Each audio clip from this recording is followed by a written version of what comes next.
کیا آپ جانتے ہیں کہ رمضان کے 30 روزے رکھنے سے ہمارے شریر پر کیا اثر ہوتا ہے؟ اس پر جاپانی سائنسدان نے ایک بڑی کھوج کی ہے جس کا جاننا ہر مسلمان کے لیے بے حد ضروری ہے۔ جاپانی بایولوجسٹ یوشونوری اشومی ایک سائنسدان ہے جن کو 2016 میں میڈیسن پر نوبل پرائز دیا گیا۔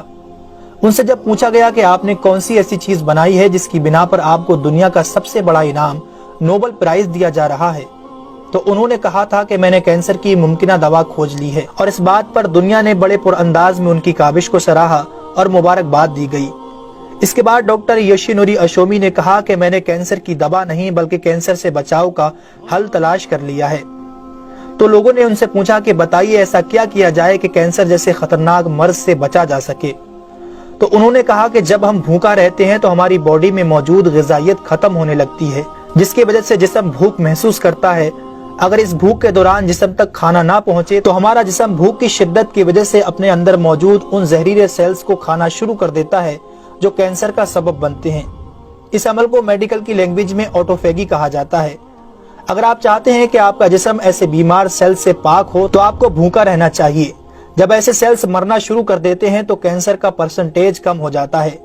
اس کے بعد جاپانی سائنسدان سے پوچھا گیا کہ انسان کو سال بھر میں کتنے دن بھوکا رہنا چاہیے کہ اس میں کینسر نہ پایا جائے؟ تو انہوں نے کہا کہ اگر 20 سے 25 دن کم سے کم اور 9 سے 10 گھنٹے بھوکا رہا جائے تو اس کی باڈی ایسے تمام زہریلے سیلز کو کھا جائے گی اور اس میں کینسر نہیں ہوگا۔ اے میرے پیارے رب کریم، آج ہمیں سمجھ آیا کہ مومن پر روزے کیوں فرض کیے گئے، اور آج مجھے اس احادیث پاک کی بھی سمجھ آ گئی جس میں آپ صلی اللہ علیہ وسلم نے فرمایا کہ ہر شے کی زکوٰۃ ہے اور جسم کی زکوٰۃ روزہ ہے۔ سبحان اللہ! میں قربان جاؤں ایسے سچے دین پر جس نے عبادت کے اندر بھی بیماریوں کا علاج رکھا ہے۔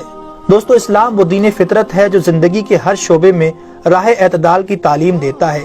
اس لیے آج نہ صرف مغرب میں زیادہ کھانے کو ناپسند کیا جاتا ہے بلکہ اسے انسانی صحت کے لیے بھی نقصان دہ سمجھا جاتا ہے۔ اللہ تعالیٰ نے اپنے پیارے محبوب حضرت محمد صلی اللہ علیہ وسلم پر وحی نازل فرمائی، کھاؤ پیو اور حد سے نہ بڑھو، بے شک وہ حد سے بڑھنے والوں کو پسند نہیں فرماتا۔ اس کے علاوہ حضرت ابو ہریرہ رضی اللہ تعالیٰ عنہ سے روایت ہے کہ رسول اکرم صلی اللہ علیہ وسلم نے ارشاد فرمایا، کھاؤ پیو اور پہنو اور خیرات کرو بغیر فضول خرچی اور تکبر کیے۔ دوستو، انسان کو کھانے کی صرف تھوڑی سی مقدار کی ضرورت ہے جو انسانی جسم میں توانائی پیدا کر سکے، جتنی توانائی انسانی زندگی کے لیے ضروری ہے، اور جس سے اس کی صحت اچھی رہے اور وہ اپنی روزمرہ کی ذمہ داریاں پوری کر سکے۔ انسانی جسم کو جتنا کھانے کی ضرورت ہے اس سے زیادہ جسم میں داخل ہونے والا کھانا چربی بن جاتا ہے، جس کی وجہ سے انسان کا جسم بڑھ جاتا ہے، اس کی رفتار سست ہو جاتی ہے اور وہ بہت زیادہ تھکن محسوس کرنے لگتا ہے۔ اس کے علاوہ انسانی جسم بہت سے امراض کا شکار بھی ہو جاتا ہے۔ اسی لیے اللہ تعالیٰ نے روزے فرض کیے تاکہ 11 مہینوں کے دوران کھانے پینے کی بے احتیاطی کا ازالہ ہو سکے۔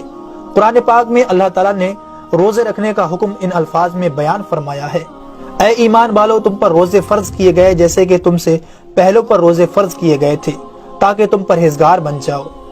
دوستو، قرآن مجید میں بیمار اور مسافر کے لیے روزے مؤخر کرنے اور جو روزہ نہ رکھ سکے ان کے لیے فدیہ ادا کرنے کا حکم دیا ہے۔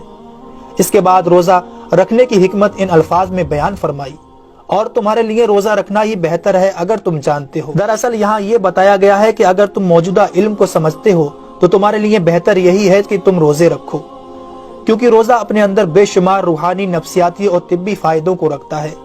روزے کی طبی افادیت کی طرف نہایت مختصر مگر جامع اشارہ نبی اکرم صلی اللہ علیہ وسلم نے ان الفاظوں میں بیان فرمایا، روزے رکھو اور تندرست ہو جاؤ۔